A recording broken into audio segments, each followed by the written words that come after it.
Justin Peters, is it your intention to annoy the people who are watching this presentation? It is not my intention to step on toes. It's not my intention. So this isn't to get YouTube views or just to annoy people or be sensational. This is a genuine worry that you have, and I share this with you, that pastors and worship leaders should strongly reconsider playing Bethel, Jesus culture, one and the same, and Hillsong music in their worship services. I just said that, and people did just click away from their viewing device. This subject is divisive, and so our plea with the people who might be watching this, hear it from two hearts who desire the church's good, not because we've got a bone to pick or we're not as popular as they are. That's not the point. This is about the safety of the sheep that are put in the protection of the shepherd. So with that preamble, give me your number one reason why you believe every pastor and worship leader should not play Jesus culture / Bethel worship, Hillsong worship in their church. Yes, Todd, because this music comes from two false churches. Neither Bethel nor Hillsong in Sydney, Australia meet the biblical definition of a true church. Brian Houston and Bill Johnson do not meet the biblical qualifications to be an elder or now pastor. I'm going to let you make that case because some people would challenge you on that. But let me play advocate immediately. There have been a lot of good hymns written in the past by bad theologians, but we still sing them anyway. Why should this be any different? Well, for a couple of reasons. One, with those hymns to which you're referring, most of those hymns were written 100, 200, maybe even 300 years ago. And so there has been so much time that has elapsed between the individual that may have written a good piece of music but still had theological issues or maybe even personal issues. There's been so much time that has elapsed that when we sing their music, we're not automatically making the association with that individual that lived 100, 200, 300 years ago. With Bethel and Hillsong, it's very, very different. That's very current. These churches, false churches, are constantly putting this music out, and they use their music as their primary tool of evangelism. Please do not run past that statement. Camp there for just a moment. The music is being used by them for what goal? To enlarge their own camp, to enlarge their reach, to enlarge their churches, to bring people into their false theological system. Because here's what happens, Todd. They're not going to write music that has just completely outlandish lyrics. Now, some of it that we may talk about is borderline on that. But a lot of their music, it's going to pass a basic doctrinal smell test. And that's intentional because they know if it doesn't, that most churches aren't going to put it in their services. And here's what happens. On Sunday morning, when churches put these lyrics up on the screen, and the unsuspecting person sitting out there in the pew, reading the lyrics, singing the lyrics, and then they see in the fine print at the bottom, copyright Bethel music, copyright Hillsong, and let's throw in elevation music with that as well, Stephen Furtick. So when they see the fine print, they think, oh, Bethel, oh, Hillsong, I think I'll check them out. They must be okay. We're singing their music. And so they use their music as a hook to pull unsuspecting people into their false theological system. And so the local church singing those songs give the local church's stamp of approval. The pastor is saying, it's okay, congregation, these songs are fine, and you can follow the people who produce them. Or they hear them on the radio, then they see them that we're singing them in church, and they go, they're fine. Right. Now, right now, Justin, people are going, come on, you're telling me that we sing a song by Bethel or Elevation or Hillsong, it's orthodox. You're telling me that people are going to see the fine print and then they're going to run off and start following their teaching? That's ridiculous, and you can't prove that. Oh, I think common sense proves it. I mean, that's why they do what they do. That's why they put their music out there. This, as I said, this is their primary tool No, of growing their church. It's not speculative. The numbers it's not demonstrate this is the numbers fastest demonstrate it. growing movement in the world. As bad as it is here, as bad as the Word of Faith movement and the prosperity gospel is here, I can tell you, Todd, because I've been all over the world, it is far worse in other parts of the world, far worse in Central and South America and Africa. Africa is absolutely saturated. And so we do have proof that this is what is happening because of the explosive growth. And the number, as we watch our kids disappearing from good churches, they are regularly going into movements like this because of the ecstatic worship, the emotionalism, because they believe the music is okay, because evangelicals as a whole have put a stamp of approval on Bethel and Hillsong music, therefore putting a stamp of approval on the churches. Right. All right. One of the pastor's most solemn duties is to guard his flock against wolves. He must do that, and if he's not doing that, then he's failing in one of his All right, primary so now responsibilities. you've just made a very strong statement. You're saying that these churches are wolves. Make your case. Bethel comes, it is Word of Faith, New Apostolic Reformation. This movement, this health and wealth prosperity gospel, Word of Faith movement, it is rooted in the metaphysical cults like Christian Science, New Age, Gnosticism, and it has a very aberrant view of God, a very aberrant view of man, a very aberrant Christology. They teach that they teach the little gods doctrine, that we are all little gods, which has a whole lot more in common with Mormonism than it does anything else. They teach the little gods doctrine. They teach positive confession, that we can speak things into existence. That is an ability that only God has, but they ascribe that ability to humans, to Christians. They have a very aberrant view of Christ, his person and his work. They believe that Jesus completely divested himself of his deity when he was on earth. Completely divested himself of his deity. In fact, Bill Johnson, one of his quotes, one of his many, he said, Jesus was the most normal Christian who ever lived. And so, if you are a Christian, then you are just like Jesus. All the rights, all the privileges. They believe that Jesus atoned for our sins down in hell, where he literally had to be reborn. He died a spiritual death, ceased to be God, and had to be reborn. Jesus actually had to get saved. He had to be, in fact, Bill Johnson says that Jesus was the first born again man, that he was born again. Jesus had to get saved. This is a standard doctrine that Kenneth Copeland has taught for decades, and Kenneth Hagin before him. So, and their whole gospel message is different. The prosperity gospel, they appeal to people through two of the most basic and universal of all human desires: the desire to be wealthy and the desire to be physically healed. Almost everyone on the planet wants that.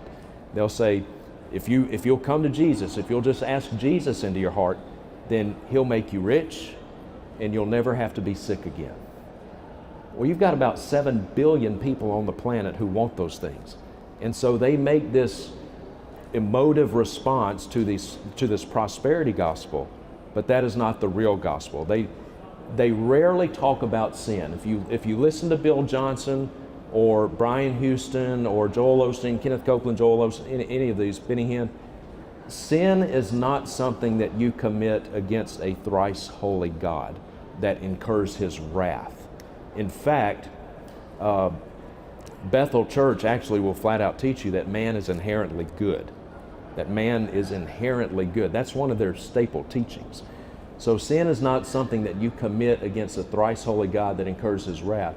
Rather, sin is something that prevents you from having your best life now. It prevents you from experiencing the abundant life. It's just something that hinders you. It's not something that incurs the wrath of God. So these are false churches.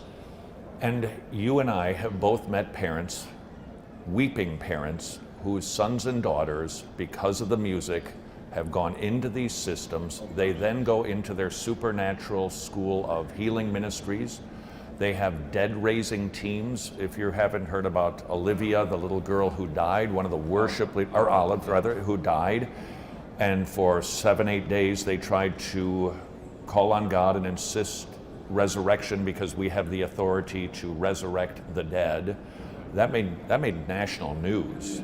That's the tip of the iceberg. They have dead raising teams which will go out into the streets and tell people that they can pray for their dead relatives. This is grave soaking territory that we're talking about. Yes. Describe what that is. They believe that when one of their generals, one of their, like whether it's Amy Semple McPherson or Catherine Kuhlman or Smith Wigglesworth, one of these charismatic generals, quote unquote, from days gone by, when they die, there's an anointing that resides on their bones, and hence the grave. And if you go and lay on the tomb or lay on the grave, you can actually soak up this anointing from these dead people. That is straight out of the occult. The occult. That is demonic. And that is a normal practice for Bethel. And also the association with what teachers, and this is both Bethel and Hillsong, because Justin, you're right, Hillsong I don't think is as extreme outwardly as Bethel is. Not in the, right, not because in Bethel their is the fire outward tunnels, the practices. falling down and the Right. shaking and the flopping. Yeah. It's not quite as ecstatic as that. But does Bill Johnson ever preach at Brian Houston's church and vice versa? Yes. Do any other false teachers preach in their pulpits? Yes. Hillsong has been the host to practically every well-known false teacher that soils the landscape of evangelicalism today. They endorse everyone. Bill Johnson has spoken there numerous times recently. Bill Johnson, you name it. They endorse Kenneth Copeland. They endorse Joel Osteen. They endorse Benny Hinn. All of them. Hillsong does, yes, absolutely. Some of their music passes muster. Is there any music that is being produced by Hillsong or Bethel that is not passing muster? Yes. You got any examples for us? I might. Yes, I do. All right, what have you got? This is from one of their songs entitled Closer. Your love has Ravished my heart. Keep going. I've got it too. You got the same thing? Uh-huh. Your love has ravished my heart and taken me over, taken me over. All I want is to be with you forever, with you forever. Pull me a little closer. You do the rest because it gets too creepy for me. Okay. It is. It is creepy. Yeah. We're talking about Jesus. Yeah, we're talking about, this is supposed to be about Jesus. Pull me a little closer, take me a little deeper. I want to know your heart, I want to know your heart, because your love is so much sweeter than anything I've tasted. Whoa, whoa, how great your love is for me. Whoa, whoa, how great your love is for me. Here's one, Todd, from a song entitled We Dance. We Dance. You steady me, slow and sweet, we sway. Take the lead and I will follow. Finally ready now to close my eyes and just believe that you won't lead me where you don't go. When my faith gets tired, my hope seems lost, you spin me round and round and remind me of that song, the one you wrote for me, and we dance and we dance. You still my heart again, I breathe you in like I've never breathed till now. We dance, we dance. This is what you do. It's always like springtime with you, making all things new. Your light is breaking through the dark. Your love is sweeter than wine, bringing joy, bringing life. This is what you do. This is what you do. You make me come alive. It's like I'm living for the first time, finally for the first time. So the old jokes about replace Jesus with your boyfriend. It's not a joke. We could go on and on, but there's a romantic emphasis with many of these lyrics that, let's just be honest, it borders on downright creepy. However, Justin, there's another component to this movement that we're concerned about, that people are being swept in via the music. Talk about the money aspect of Bethel and Hillsong. I couldn't even put a dollar sign on it. Multiple tens of millions of dollars. Per year. Where else does the cash come from? Every time a church sings one of these songs, if they're being on the up and up, they're supposed to pay a royalty to to the company or the person or the group that wrote the song. Christian Copyright Licensing International. Please know, when you sing these songs in your churches, there is money that goes into these false churches every single time you sing it. Now, if I may illustrate absurdity by being absurd a little bit, let's just say Planned Parenthood decides to write some Christian music that would pass a doctrinal smell test. Would you sing it in your church? Knowing that some money, every time you sing that song, is going to support an organization that murders babies, would you sing that song in your church? I would submit to you that singing Bethel and Hillsong, when you're sending money to those false churches, that's far worse. And every pastor who heard that potentially went, "You are out of your mind.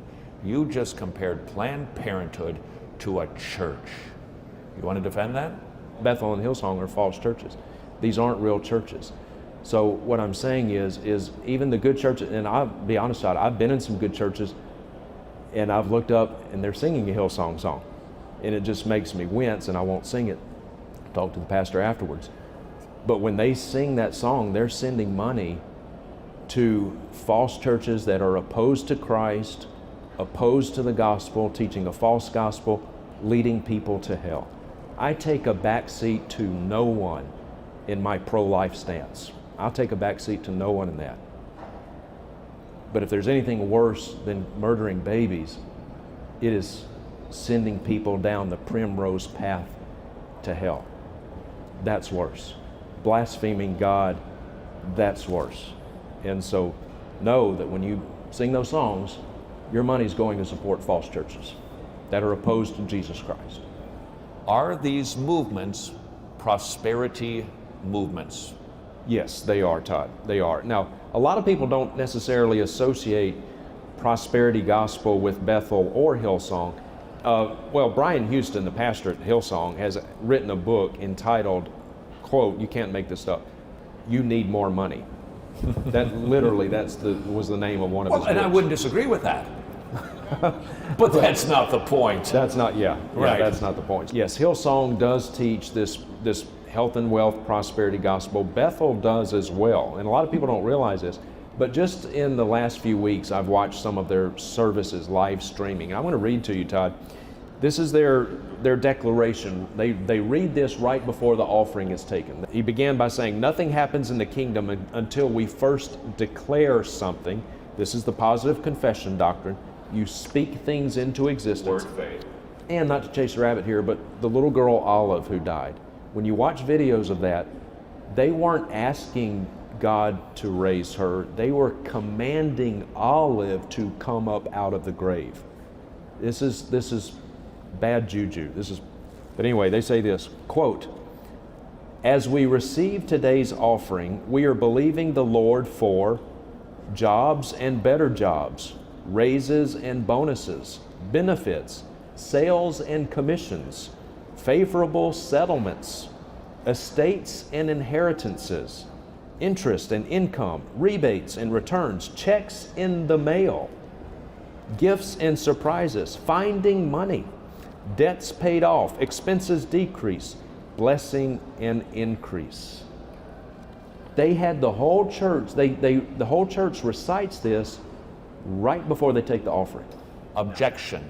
You're just being too critical. We're just singing songs. Lighten up. Psalm 138 verse 2, God holds his name and his word above all things. Worship is very, very serious business. It is not something to take lightly. It's not something to trifle with. God holds his name and his word above all things. He must be worshiped in spirit and in truth. John chapter 4. And dear friends, when we worship, and that term is, everybody thinks of music when we think of worship. Preaching is worship. But when we worship, when we do the musical aspect of worship, we have an audience of one. We have got one person that we've got to please, and that is God. And he takes worship very seriously. He is thrice holy, and I can assure you, God is not honored by quote-unquote worship that comes out of false churches that blaspheme his name every single time they gather. He is not honored by music that comes out of false churches that exploit the poor, the sick, the desperate, the widows, who preach a false Jesus, a false atonement, and a false gospel. God is not honored when we sing music that comes out of that. All right. Justin, in closing, please speak to a pastor, to the worship leader who has a similar responsibility to protect the flock. Please do your best to encourage them to consider the responsibility and the accountability to the Lord that they have to be guarding the sheep from wolves. Yes. And I understand that a lot of pastors probably don't understand all the ins and outs of Bethel and Hillsong.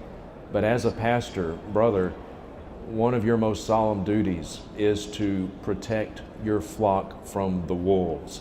There are wolves, and how do wolves dress? In sheep's clothing. Satan disguises himself as an angel of light. We must teach sound doctrine and refute those who contradict. We've got to protect the sheep from the wolves that are prowling about and want to devour them. And Bethel and Hillsong, these are false churches, and they are dens of wolves, and they are out there trying to prey upon your sheep. So guard your sheep. Love them enough to guard them. And the most loving thing we can do for someone is to tell them the truth. That is the most loving thing to do. The most hateful thing we could do to someone is to know the truth but not tell them. If you really want to hate somebody, do that. If you want to show love, love them enough to tell them the truth.